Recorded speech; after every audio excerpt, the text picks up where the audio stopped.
എല്ലാവർക്കും മറ്റൊരു ക്ലാസ്സിലേക്ക് സ്വാഗതം. നമ്മളിപ്പോൾ പ്രീവിയസ് ക്വസ്റ്റ്യൻസ് ആണ് ചെയ്തുകൊണ്ടിരിക്കുന്നത്. ഇന്ന് നമുക്ക് ചെയ്യാനുള്ളത് തെർമോഡൈനാമിക്സ് എന്ന് പറയുന്ന ചാപ്റ്ററിലെ പ്രീവിയസ് ക്വസ്റ്റ്യൻസ് ആണ്. ഇതിന്റെ ഫസ്റ്റ് പാർട്ട് കുറച്ച് ക്വസ്റ്റ്യൻസ് നമ്മൾ കഴിഞ്ഞ ക്ലാസ്സിൽ ചെയ്തിരുന്നു. അതിന്റെ ബാക്കിയുള്ള ക്വസ്റ്റ്യൻസ് ആണ് ഇന്ന് ചെയ്യാനുള്ളത്. നമ്മുടെ ഇന്നത്തെ ആദ്യത്തെ ക്വസ്റ്റ്യൻ ഇതാണ്. A refrigerator takes A quantity of heat Q from the called body with work done W on it transfers heat to the hot body. Then question A, what does the ratio of Q by W represent? അല്ലേ, അതായത് ഒരു റെഫ്രിജറേറ്ററിന്റെ കേസിൽ Q by W എന്തിനെയാണ് represent ചെയ്യുന്നതെന്നാണ് question. നമുക്കറിയാം Q by W ആണ് coefficient of performance അല്ലേ. അപ്പോൾ ഒരു റെഫ്രിജറേറ്ററിന്റെ കേസിൽ നമ്മൾ എഫിഷ്യൻസി അല്ല എടുക്കുന്നത്, കോഎഫിഷ്യന്റ് ഓഫ് പെർഫോമൻസ് ആണ്, അതാണ് Q by W കാണിക്കുന്നത്. Then question B. The value of Q by W cannot be infinity. State the law of thermodynamics that explain this statement. അല്ലേ, അതായത് ഈ Q by W ഒരിക്കലും infinity ആകത്തില്ല എന്ന്. അത് തെർമോഡൈനാമിക്സിലെ ഏത് ലോ വെച്ച് നമുക്ക് എക്സ്പ്ലെയിൻ ചെയ്യാൻ പറ്റുമെന്നാണ് ക്വസ്റ്റ്യൻ അല്ലേ. നമുക്കറിയാം ഈ Q by W ഇൻഫിനിറ്റി ആകണമെങ്കിൽ W 0 ആണ് അല്ലേ. ദെൻ W എന്ന് പറയുന്നത് എന്തായിരിക്കണം? 0 ആയിരിക്കണം. Then Q by W is equal to infinity അല്ലേ. പക്ഷെ ഒരിക്കലും വർക്ക് ഡൺ 0 ആകത്തില്ല. അതായത് നമുക്കറിയാം റെഫ്രിജറേറ്ററിന്റെ വർക്കിംഗ് നമ്മൾ പഠിച്ചിട്ടുണ്ട്. റെഫ്രിജറേറ്റർ എന്ത് ചെയ്യും? അതായത് ഒരു കോൾഡ് റിസർവോയറിൽ നിന്ന് ഹീറ്റ് എനർജി അബ്സോർവ് ചെയ്യും. എന്നിട്ട് അതിനെ വളരെ ഹോട്ടായിട്ടുള്ള റിസർവോയറിലേക്കാണ് ഹീറ്റ് എനർജിയെ കളയുന്നത്. നമുക്കറിയാവുന്നതാണ്, ഒരിക്കലും ഹീറ്റ് എനർജി തണുപ്പുള്ളിടത്തു നിന്ന് ചൂടുള്ളിടത്തേക്ക് പോകത്തില്ല. അപ്പോൾ അതിനുവേണ്ടി റെഫ്രിജറേറ്റർ ചെയ്യുന്നത് കോൾഡ് റിസർവോയറിൽ നിന്ന് ഹീറ്റ് എനർജി അബ്സോർവ് ചെയ്തിട്ട് വർക്കിംഗ് സബ്സ്റ്റൻസിനെ ഒന്ന് കംപ്രസ് ചെയ്യും. അതാണ് ഈ എക്സ്റ്റേണൽ വർക്ക്. ചെയ്യുമ്പോൾ ഇത് വീണ്ടും ചൂടാവും. അപ്പോൾ ഇയാളുടെ ചൂട് അറ്റ്മോസ്ഫിയറിനേക്കാളും കൂടുതലായിരിക്കും. അപ്പോൾ ഇതിൽ നിന്നും അറ്റ്മോസ്ഫിയറിലേക്ക് ഹീറ്റ് എനർജി പൊക്കോളും അല്ലേ. എന്ന് പറഞ്ഞാൽ എക്സ്റ്റേണൽ വർക്ക് ചെയ്താലേ എന്ത് വർക്ക് ചെയ്യത്തുള്ളൂ? നമ്മുടെ ഈ റെഫ്രിജറേറ്റർ വർക്ക് ചെയ്യത്തുള്ളൂ. അപ്പം W 0 ആണെങ്കിൽ കോഎഫിഷ്യന്റ് ഓഫ് പെർഫോമൻസ് ഇൻഫിനിറ്റി ആകത്തുള്ളൂ. അപ്പം W ഒരിക്കലും 0 ആകത്തില്ല. എന്ന് പറഞ്ഞു കഴിഞ്ഞാൽ ഒരു റെഫ്രിജറേറ്ററിൽ വർക്കിംഗ് സബ്സ്റ്റൻസിനെ മുകളിൽ ഒരു വർക്ക് ചെയ്താലേ അതിന്റെ ഹീറ്റ് എനർജി പുറത്തേക്ക് പോകത്തുള്ളൂ. അപ്പൊ അത് പറയുന്നത് നമ്മുടെ സെക്കൻഡ് ലോ ഓഫ് തെർമോഡൈനാമിക്സ് അതിന്റെ രണ്ടാമത്തെ സ്റ്റേറ്റ്മെന്റ് ആണ്. ഏത്? Clausius statement. അതിനകത്തിലാണ് പറയുന്നത് എന്താണ്? നമുക്ക് ഹീറ്റ് എനർജി കോൾഡർ ഒബ്ജക്റ്റിൽ നിന്ന് ഹോട്ടർ ഒബ്ജക്റ്റിലേക്ക് ട്രാൻസ്ഫർ ചെയ്യാൻ പറ്റത്തില്ല. അപ്പോൾ സെക്കൻഡ് ലോ ഓഫ് തെർമോഡൈനാമിക്സിലെ ക്ലോഷ്യസ് സ്റ്റേറ്റ്മെന്റ് ആണ് പറയുന്നത് കോഎഫിഷ്യന്റ് ഓഫ് പെർഫോമൻസ് ഇൻഫിനിറ്റി ആകാൻ പറ്റത്തില്ല എന്ന് അല്ലേ. പക്ഷെ അതിനകത്തിൽ അങ്ങനെ പറയുന്നില്ല. കാരണം അല്ലെങ്കിൽ നമ്മൾ എങ്ങനെ അത് മനസ്സിലാക്കിയത്? അതായത് നമ്മൾ ആലോചിച്ചു, ഈ ഇക്വേഷൻ ഇൻഫിനിറ്റി ആണെങ്കിൽ W 0 ആണ്, 1/∞ ആണ് 0. വർക്ക് 0 ആണെങ്കിൽ എന്ത് സംഭവിക്കണം? ഹീറ്റ് എനർജിയെ കോൾഡിൽ നിന്ന് ഹോട്ടിലേക്ക് മാറ്റാൻ പറ്റണം. വർക്ക് എക്സ്റ്റേണൽ വർക്ക് ഒന്നും ചെയ്യാതെ തന്നെ മാറ്റാൻ പറ്റണം. അത് പക്ഷേ പറ്റത്തില്ല. അപ്പോൾ അതുകൊണ്ട് നമ്മൾ എന്ത് ചെയ്യും? എക്സ്റ്റേണൽ വർക്ക് ചെയ്ത് ടെമ്പറേച്ചർ കൂട്ടിയിട്ട് ഈ ഹീറ്റിനെ അറ്റ്മോസ്ഫിയറിലേക്ക് കളയാൻ പറ്റത്തുള്ളൂ. അപ്പം ക്ലോഷ്യസ് സ്റ്റേറ്റ്മെന്റ് അല്ലെങ്കിൽ സെക്കൻഡ് ലോ ഓഫ് തെർമോഡൈനാമിക്സിലെ ക്ലോഷ്യസ് സ്റ്റേറ്റ്മെന്റ് ആണ് ഇതിനു വേണ്ട എക്സ്പ്ലനേഷൻ നമുക്ക് തരുന്നത് അല്ലേ. ഇനി നമുക്ക് ഇതിന്റെ കൂടെയുള്ള ക്വസ്റ്റ്യൻ സിയിലേക്ക് പോകാം.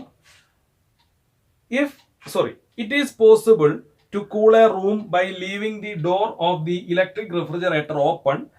Comment on this statement അല്ലേ. നമ്മൾ നേരത്തെ ഈ ക്വസ്റ്റ്യൻ ചെയ്തതാണ്. അതായത് ഒരു റെഫ്രിജറേറ്ററിന്റെ ഡോർ ഓപ്പൺ ചെയ്തിട്ടാൽ ആ മുറി തണുപ്പിക്കാൻ പറ്റുമോ? പറ്റത്തില്ല. കാരണം എന്താണ്? റെഫ്രിജറേറ്ററിനുള്ളിലുള്ള ഹീറ്റ് എനർജി അബ്സോർവ് ചെയ്ത് അറ്റ്മോസ്ഫിയറിലേക്ക് കളയാണ് ചെയ്യുന്നത്. എന്ന് പറഞ്ഞാൽ അറ്റ്മോസ്ഫിയർ എന്ന് പറഞ്ഞാൽ റെഫ്രിജറേറ്റർ ഇരിക്കുന്ന റൂം തന്നെയാണ്. അപ്പോൾ അങ്ങനെയാണെങ്കിൽ റൂം അല്ലെങ്കിൽ റെഫ്രിജറേറ്ററിന്റെ ഡോർ തുറന്നിട്ട് ആ റൂമിനുള്ളിൽ നിന്നുള്ള ഹീറ്റിനെ അബ്സോർവ് ചെയ്തിട്ട് അത് അതിനേക്കാളും ചൂട് വിട്ട് റൂമിനുള്ളിലേക്ക് തന്നെ കളയുകയാണ് ചെയ്യുന്നത്. അപ്പോൾ അതുകൊണ്ട് റൂമിലെ ടെമ്പറേച്ചർ അല്പം റൈസ് ചെയ്യുകയേ ചെയ്യത്തുള്ളൂ അല്ലേ. അപ്പം റൈസ് ചെയ്യും. ഏതാ? റൂം ടെമ്പറേച്ചർ റൈസ് ചെയ്യും. എന്ത് ചെയ്താൽ? നമ്മൾ ഈ റെഫ്രിജറേറ്ററിന്റെ ഡോർ ഓപ്പൺ ചെയ്തിട്ടാണ് അല്ലേ. നമ്മുടെ രണ്ടാമത്തെ ക്വസ്റ്റ്യനിലേക്ക് പോകാം. ക്വസ്റ്റ്യൻ ഇതാണ്. A thermodynamic process is characterized by pressure, volume and temperature. Then question A, what is meant by an isothermal process? Give the equation. Isothermal process എന്താണ്? അതിന്റെ ഇക്വേഷൻ എഴുതുക. എന്താണ് isothermal process? It is a process in which temperature remains constant. Isothermal ഒരേ temperature നടക്കുന്ന process ആണ് isothermal process. നമുക്ക് ഈ ideal gas equation ഒക്കെ അറിയാം അല്ലേ? അതായത് P V is equal to mu R T. ഇതാണ് ഐഡിയൽ ഗ്യാസ് ഇക്വേഷൻ. ഒരു ഐസോതെർമൽ പ്രോസസ്സിൽ ടെമ്പറേച്ചർ കോൺസ്റ്റന്റ് ആണ്, മ്യൂ മാറും പണ്ടേ കോൺസ്റ്റന്റ് ആണ് അല്ലേ? അപ്പൊ അങ്ങനെയാണെങ്കിൽ നമുക്ക് എഴുതാം P into V is equal to a constant. അപ്പോൾ ഒരു ഐസോതെർമൽ പ്രോസസ്സിന്റെ കേസിൽ P V is equal to a constant നമുക്ക് എഴുതാം. ദെൻ ഇനി ക്വസ്റ്റ്യൻ ബി ഇതാണ്. Name the 4 processes in a Carnot cycle. പലപ്പോഴും ആവർത്തിച്ചിട്ടുള്ള ക്വസ്റ്റ്യൻ ആണ്. കാർനോട്ട് സൈക്കിളിലെ 4 പ്രോസസ്സുകൾ എന്താണ്? Isothermal expansion, adiabatic expansion, isothermal compression, adiabatic compression. 2 എക്സ്പാൻഷനും 2 കംപ്രഷൻ അല്ലെ? അപ്പൊ അറിയാവുന്നതാണ്, പലപ്പോഴും ആവർത്തിച്ചിട്ടുള്ള ക്വസ്റ്റ്യൻ ആണ്. Question C, draw the P V diagram for a Carnot cycle. ഒരു കാർനോട്ട് സൈക്കിളിന്റെ കേസിൽ പ്രഷർ വോളിയം ഡയഗ്രാം വരയ്ക്കും. നമുക്ക് അറിയാവുന്നതാണ്, കാർനോട്ട് എഞ്ചിൻ പഠിച്ചിട്ടുള്ളതാണ്. ഇങ്ങനെ ഒരു ഡയഗ്രാം ഉണ്ട് അല്ലെ? ഈ ഡയഗ്രാം വരയ്ക്കാനാണ് ക്വസ്റ്റ്യൻ. പലപ്പോഴും ആവർത്തിച്ചിട്ടുള്ള ക്വസ്റ്റ്യൻ ആണ്. അടുത്തത് മൂന്നാമത്തെ ക്വസ്റ്റ്യൻ ആണ്. ക്വസ്റ്റ്യൻ ഇതാണ്. The variables which determine the thermodynamic behaviour of A system or called thermodynamic variable അല്ലെ? അതായത് ഒരു തെർമോഡൈനാമിക് സിസ്റ്റത്തിന്റെ കാര്യങ്ങൾ അല്ലെങ്കിൽ അതിന്റെ ക്യാരക്ടറിസ്റ്റിക്സ് ഒക്കെ ഡിറ്റർമിൻ ചെയ്യുന്ന വേരിയബിൾസിനെയാണ് തെർമോഡൈനാമിക് വേരിയബിൾസ് എന്ന് വിളിക്കുന്നത് അല്ലെ? Question A, pick out the one which is not a thermodynamic variable.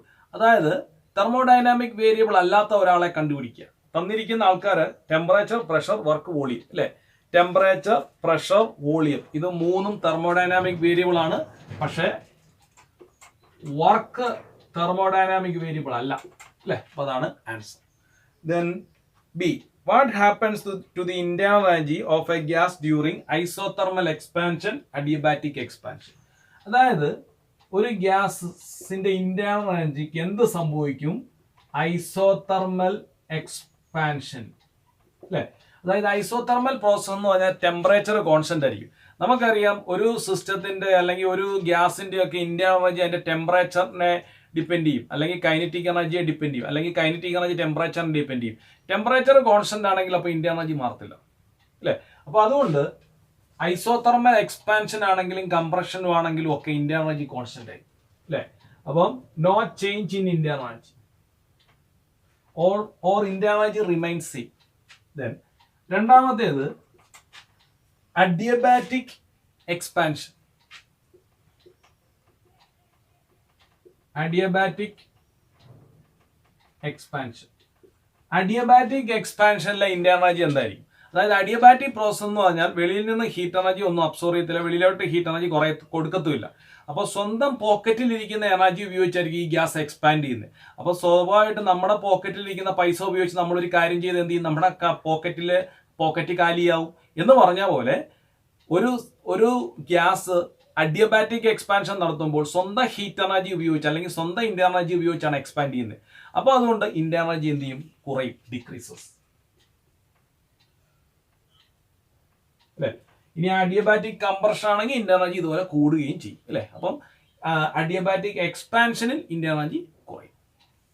ഇതിൻ്റെ ഉള്ള C question,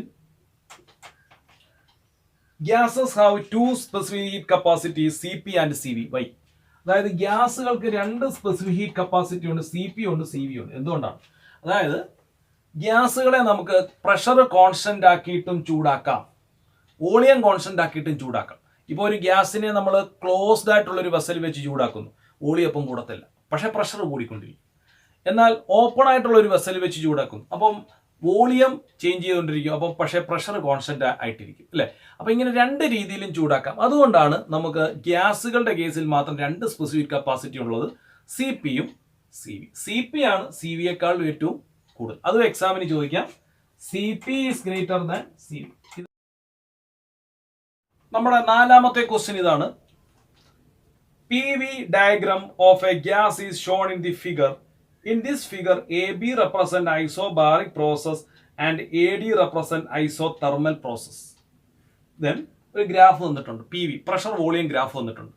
Then question A, explain isobaric process and isothermal process. എന്താണ് isobaric process? It is a process in which pressure remains constant. Bar എന്ന് പറഞ്ഞാൽ പ്രഷറിന്റെ unit ആണ് അല്ലേ? അപ്പോൾ isobaric പ്രോസസ്സിൽ pressure constant ആയിരിക്കും അല്ലേ. അതുപോലെ തന്നെ ഐസോ തെർമൽ പ്രോസസ്സ് എന്താണ്? ഐസോ തേം മീൻസ് ടെമ്പറേച്ചർ. അതായത് ഒരേ ടെമ്പറേച്ചറിൽ നടക്കുന്ന പ്രോസസ്സിനെയാണ് ഐസോ തെർമൽ പ്രോസസ് എന്ന് പറയുന്നത്. It is a process in which temperature remains constant. Then, question B, using the above graph, find the process in which the work done is maximum, give the result. അതായത് question ആദ്യം തന്നിട്ടുണ്ട്, ഇത് isobaric process ആണ്. കാരണം pressure constant അല്ലേ, ഇത് പ്രഷറാണ് ഇവിടെ, അപ്പൊ അത് കോൺസ്റ്റന്റ് ആണ്, ഐസോബാറിക് ആണ്. അപ്പൊ ഇത് ഐസോ തെർമൽ ആണ്, ഐസോ തെർമൽ പ്രോസസ് ആണ് അല്ലെ. അപ്പോൾ ഇതില് ഏതിലാണ് വർക്ക് ഡൺ കൂടുതൽ എന്നാണ് ക്വസ്റ്റ്യൻ. നമുക്കറിയാം ഒരു ഗ്രാഫിന്റെ ഏരിയ എന്ന് പറഞ്ഞാൽ ഈ y axis into x axis എന്നാണ് ഏരിയയുടെ ഇക്വേഷൻ. ഈ ഗ്രാഫിന്റെ ഏരിയ എന്ന് പറഞ്ഞാൽ ഇവിടെ പ്രഷർ, ഇവിടെ വോളിയം, പ്രഷറിന്റെ വോളിയം ആണ് ഈ ഗ്രാഫിന്റെ ഏരിയ. നമുക്കറിയാം പ്രഷറിന്റെ വോളിയം എന്ന് പറഞ്ഞാൽ എന്താണ്? വർക്കിന്റെ ഇക്വേഷൻ ആണ്, വർക്ക് ഡൺ ആണ്. അപ്പൊ അങ്ങനെയാണെങ്കിൽ ഏത് ഗ്രാഫിന് താഴെയാണ് ഒത്തിരി ഏരിയ ഉള്ളത് അവിടെ വർക്ക് ഡൺ കൂടുതലായിരിക്കും, കുറവുള്ളവർക്ക് വർക്ക് ഡൺ കുറവായിരിക്കും. അപ്പൊ അങ്ങനെയാണെങ്കിൽ നിങ്ങൾ നോക്കി, ഈ ഐസോബാറിക് പ്രോസസ്സിന്റെ താഴെ ഇത്രയേ ഏരിയ ഉണ്ട് ഇവിടെ അല്ലേ, അപ്പൊ അതാണ് ഏരിയ കൂടുതൽ, അപ്പൊ അയാൾക്ക് വർക്ക് ഡൺ കൂടുതലാണ്. എന്നാൽ ഐസോ തെർമൽ പ്രോസസ് ഉണ്ട്, ഇതാണ് ഗ്രാഫ്, അതിന്റെ താഴെ അതിലും കുറച്ച് ഏരിയയേ ഉള്ളൂ, അപ്പം വർക്ക് ഡൺ കുറവ് ഏതാണ്? ഐസോ തെർമൽ പ്രോസസ് ആണ് അല്ലെ. അപ്പം work done in isobaric process is greater than work done in isothermal process because the area under pressure volume graph gives the work done. Work ഡണ്ണിനെ കാണണമെങ്കിൽ എന്ത് ചെയ്താൽ മതി? പ്രഷറും വോളിയം കൂടെ എടുത്ത ഗ്രാഫിന്റെ താഴെ വരുന്ന ഏരിയ നോക്കിയാൽ മതി. അപ്പോൾ ഈ ഗ്രാഫിന്റെ താഴെ ഒത്തിരി ഏരിയ ഉണ്ട്, ഈ ഗ്രാഫിന്റെ താഴെ കുറച്ച് ഏരിയയുണ്ട്. അടുത്തത് 5th ക്വസ്റ്റ്യൻ ആണ്. ക്വസ്റ്റ്യനിലേക്ക് പോകാം. ക്വസ്റ്റ്യനെ അതിനകത്തിലെ question, heat engine is a device used to convert dash energy into dash energy. Heat engine ഏത് എനർജി കൺവേർഷന് വേണ്ടി ഉപയോഗിക്കുന്നത്? അതായത് heat energy into mechanical energy. അപ്പൊ ഹീറ്റ് എഞ്ചിനിലെ എനർജി കൺവേർഷൻ എന്താണ്? ഹീറ്റ് എനർജിയെ മെക്കാനിക്കൽ എനർജി ആയിട്ട് മാറ്റുന്നു. ഇപ്പൊ പെട്രോൾ എഞ്ചിൻ, അതിനകത്തിലെ എഞ്ചിനുള്ളിൽ ഫ്യൂവല് കത്തുമ്പോൾ ഹീറ്റ് ഉണ്ടാവും, ഹീറ്റ് ഉപയോഗിച്ചിട്ട് അത് ഓടുന്നു, അപ്പൊ അത് മെക്കാനിക്കൽ എനർജിയാണ് conversion. Question B, name the 4 processes taking place in Carnot cycle. വീണ്ടും വന്നിരിക്കുകയാണ് നമ്മുടെ കാർനോട്ട് സൈക്കിൾ അല്ലെ.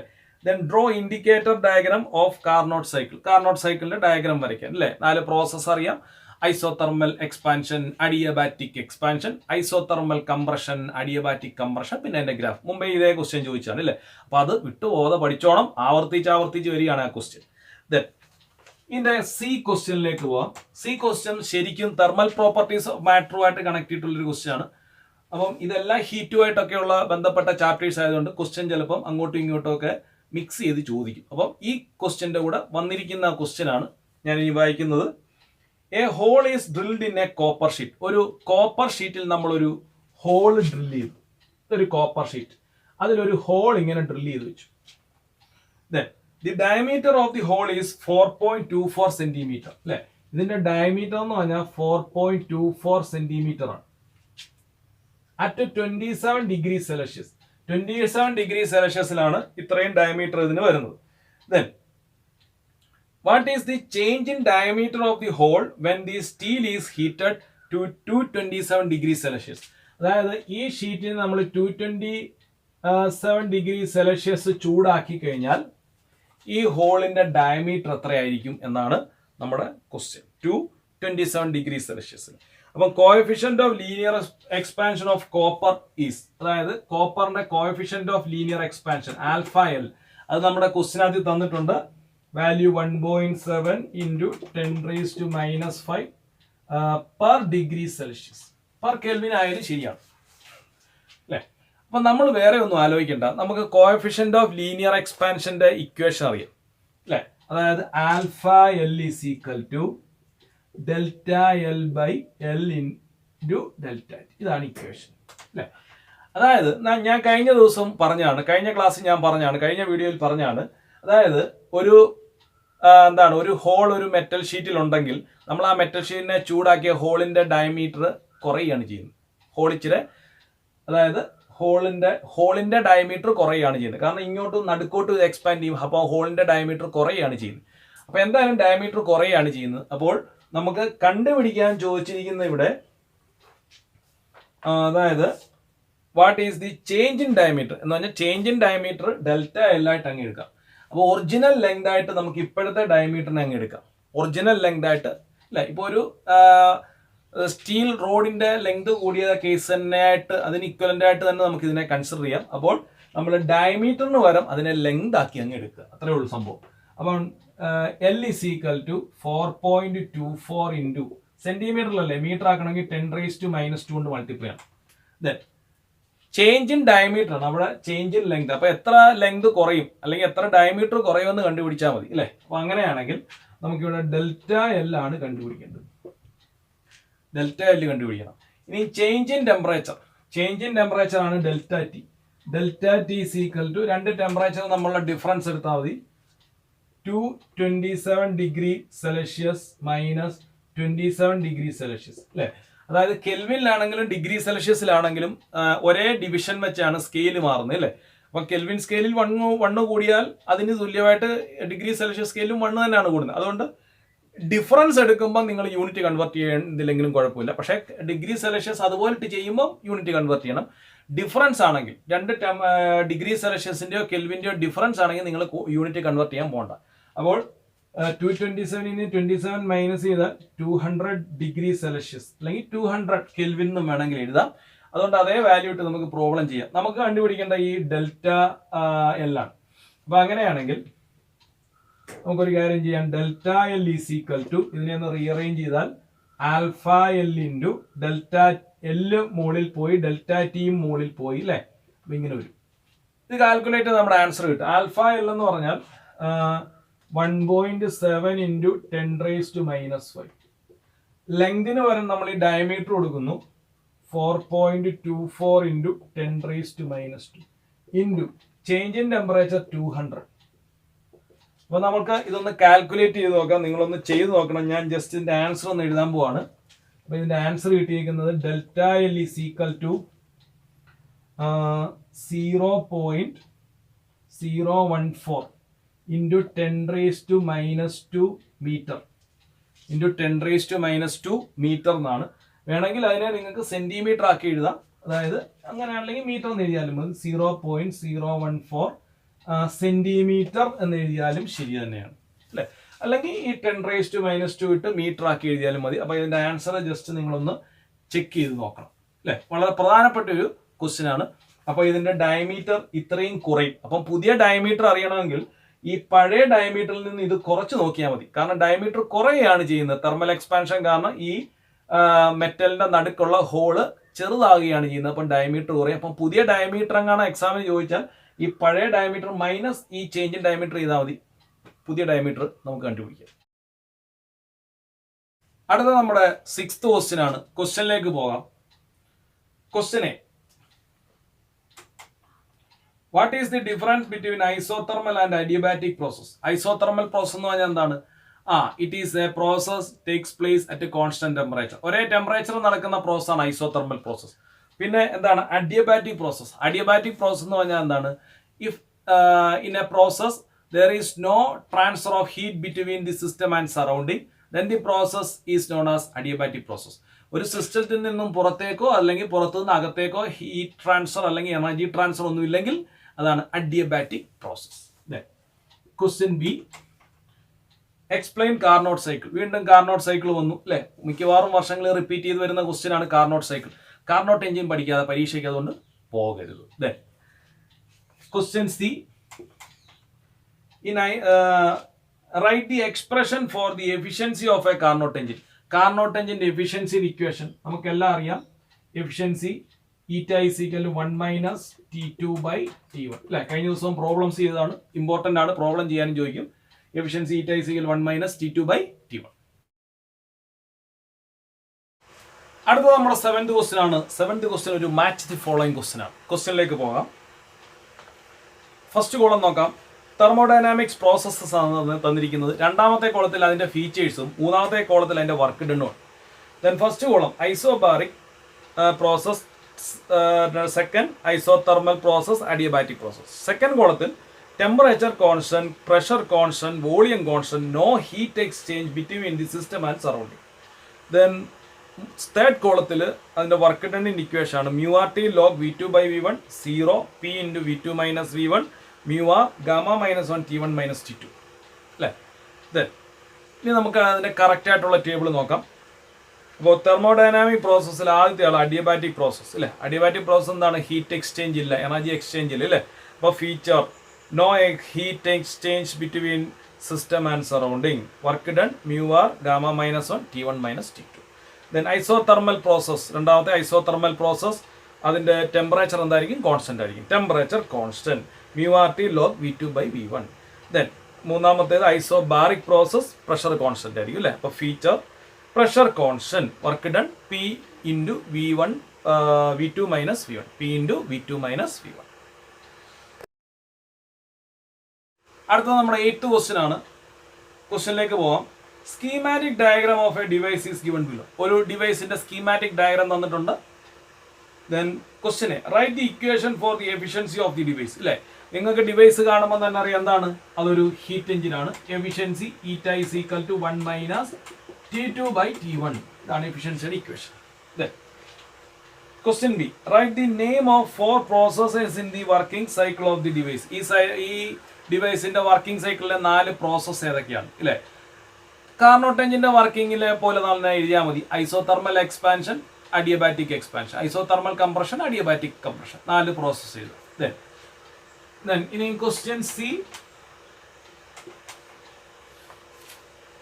If T1 is equal to 100 degrees Celsius and T2 is equal to 0 degrees Celsius, Q1 is equal to 4200 joule, find the value of Q2 അല്ലേ. അതായത് നമ്മളൊരു heat എഞ്ചിന്റെ കേസിൽ hot റിസർവോറിലെ temperature ആണ് T1, അത് വന്നിട്ടുണ്ട്. T1 is equal to 100 degree Celsius. നമ്മളിത് നേരെ കെൽവിനിലോട്ട് മാറ്റണം. ദെൻ 100 പ്ലസ് 273 ആഡ് ചെയ്താൽ മതി അല്ലേ. അപ്പം 373 കെൽവിൻ.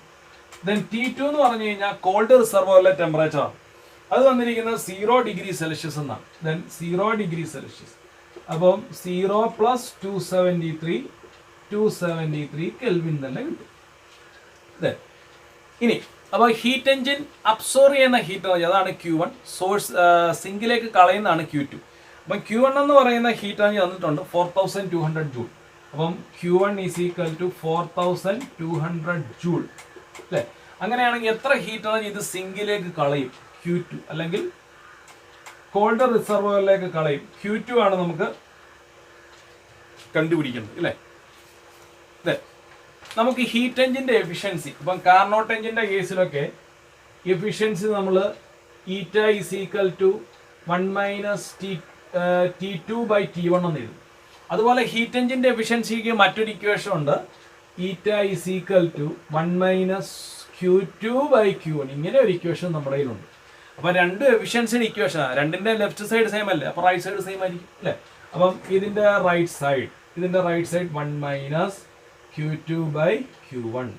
ഇതിന്റെ right side 1 minus T2 by T1. 1ഉം 1ഉം ക്യാൻസൽ ആയി പോയി, മൈനസും പോവും അല്ലേ. ദെൻ നമുക്ക് കണ്ടുപിടിക്കേണ്ടത് Q2 ആണ്. Then Q2 is equal to അല്ലേ, ഇത് ക്രോസ് മൾട്ടിപ്ലൈ ചെയ്യുമ്പോൾ T2 into Q1 divide by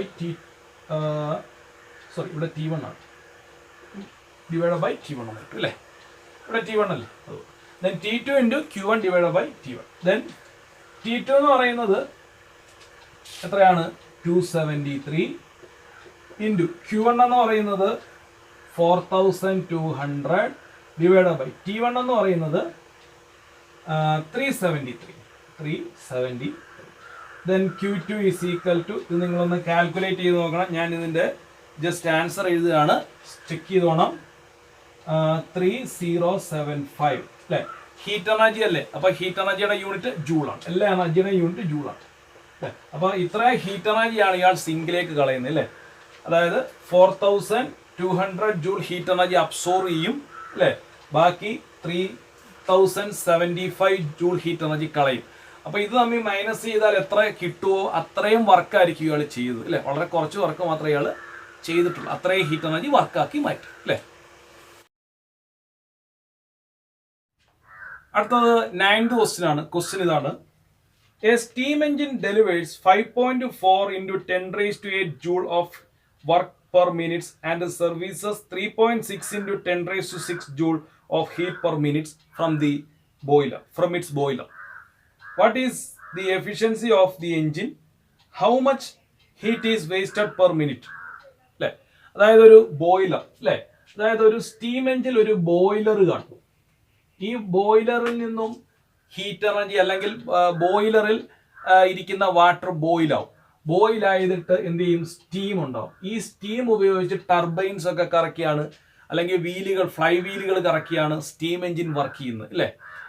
അപ്പൊ അങ്ങനെയാണെങ്കിൽ നമ്മുടെ ക്വസ്റ്റ്യനകത്ത് പറഞ്ഞിരിക്കുന്നത് ഈ സ്റ്റീം എഞ്ചിൻ ഡെലിവറി ചെയ്യുന്ന അല്ലെങ്കിൽ ഇത് പെർഫോം ചെയ്യുന്ന വർക്ക് എന്ന് പറയുന്നത് work W is equal to 5.4 into 10⁸ joule വർക്കാണ് ചെയ്യുന്നത് അല്ലേ.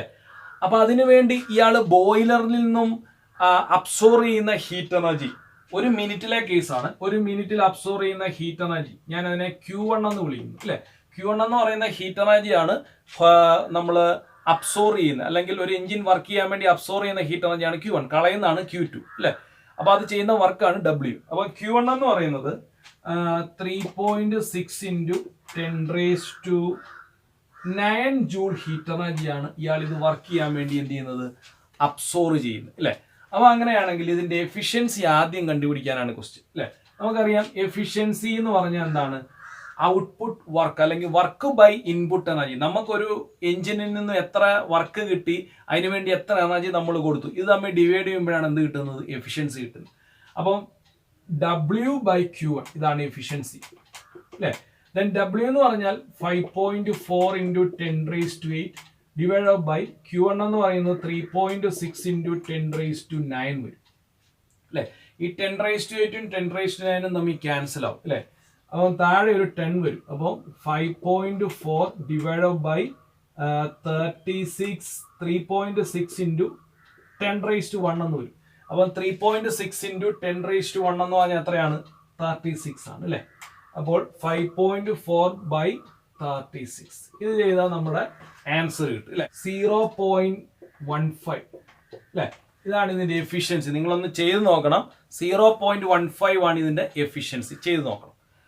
ഇനി നമ്മുടെ അടുത്ത ക്വസ്റ്റ്യൻ, എത്ര എനർജിയാണ് ഇയാൾ വേസ്റ്റ് ആക്കിയെന്നാണ് ക്വസ്റ്റ്യൻ അല്ലെ.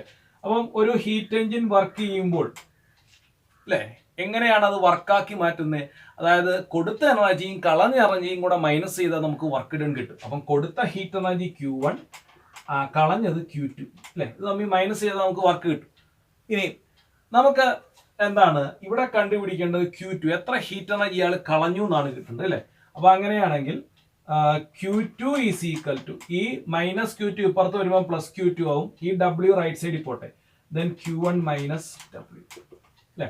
അപ്പം Q1 എന്ന് പറയുന്നത് 3.6 into 10⁻9 മൈനസ് 5.4 into 10⁸ ഇങ്ങനെ വരും അല്ലെ. അപ്പം നമുക്ക് മൈനസ് ചെയ്യാനുള്ള എളുപ്പത്തിന് വേണ്ടി ഞാൻ ഈ 3.6 into 10⁻9 36 into 10⁸ എന്നാക്കാൻ പോവാണ്. 5.4 into 10⁸. അപ്പൊ രണ്ടിടത്ത് ഈ 10⁸ പവറിൽ തന്നെ വന്നു. അപ്പൊ കാൽക്കുലേറ്റ് ചെയ്യാൻ എളുപ്പമാണ്. 10⁸ നമുക്ക് കോമൺ എടുത്തിട്ട് ഈ 36 മൈനസ് 5.4 ചെയ്യുക, 5 അല്ലെ. അപ്പോൾ ഇത് 0, അതായത് 10ൽ നിന്നും 4 മൈനസ് ചെയ്താൽ 6 വരും. അപ്പൊ ഇവിടെ എന്തായിരുന്നു, ഇവിടെ 6 ആയിരുന്നു. ഒപ്പം അപ്പുറത്തോട്ടൊന്ന് പോയി കഴിയുമ്പോൾ ഇവിടെ 5 വരും. 5 മൈനസ് 5 0 വരും. ദെൻ 3 എന്ന് വരും. 30.6 എന്ന് വരും. Then Q2 is equal to 30.6 into 10⁸ joule. ഇത്രയും ഹീറ്റ് എനർജി ഇയാൾ വേസ്റ്റ് ആക്കി കളഞ്ഞു. ഇത്രയും ഹീറ്റ് എനർജി ഈ സ്റ്റീം എഞ്ചിൻ എന്താക്കി കളഞ്ഞു, വേസ്റ്റ് ആക്കി കളഞ്ഞു. അപ്പോൾ അതാണ് നമ്മുടെ ആൻസർ എന്ന് പറയുന്നത്. അപ്പോൾ ഇത്രയും ക്വസ്റ്റ്യൻസ് ആണ് നമ്മുടെ തെർമോഡൈനാമിക്സുമായിട്ട് ബന്ധപ്പെട്ട മുൻ വർഷങ്ങളിലൊക്കെ ചോദിച്ചിട്ടുള്ളത്. കുറേ അധികം ക്വസ്റ്റ്യൻസ് നമ്മൾ കവർ ചെയ്തിട്ട് ഉണ്ട്. അപ്പോൾ ഇത്രയാണ് തെർമോഡൈനാമിക്സുമായിട്ട് ബന്ധപ്പെട്ട മുൻ വർഷങ്ങളിൽ ചോദിച്ചിട്ടുള്ളത്. ഇനിയും അടുത്ത ചാപ്റ്ററുമായിട്ട് നമുക്ക് അടുത്ത ദിവസം കാണാം. അപ്പോൾ ഈ ചെയ്യിപ്പിച്ച ക്വസ്റ്റ്യൻസ് എല്ലാം നിങ്ങൾ നന്നായിട്ട് ചെയ്ത് തന്നെ പഠിക്കണം അല്ലേ. ടെക്സ്റ്റിലെ ടെക്സ്റ്റും നോട്ട്സും ഒക്കെ നന്നായിട്ട് വായിക്കുക. അതിൻ്റെ കൂടെ ഇങ്ങനത്തെ ക്വസ്റ്റ്യൻസ് കൂടെ ചെയ്ത് പഠിക്കുമ്പോൾ നിങ്ങളുടെ കോൺഫിഡൻസ് കുറച്ചുകൂടെ ഒന്ന് ഉയരും. അപ്പോൾ ഏത് ക്വസ്റ്റ്യൻ ചോദിച്ചാലും ആൻസർ ചെയ്യാൻ പറ്റും. അപ്പോൾ ഇന്ന് പഠിപ്പിച്ച പോർഷൻസ് എല്ലാവരും നന്നായിട്ട് പഠിക്കുക. All the best. നമുക്ക് അടുത്ത ക്ലാസ്സിൽ കാണാം.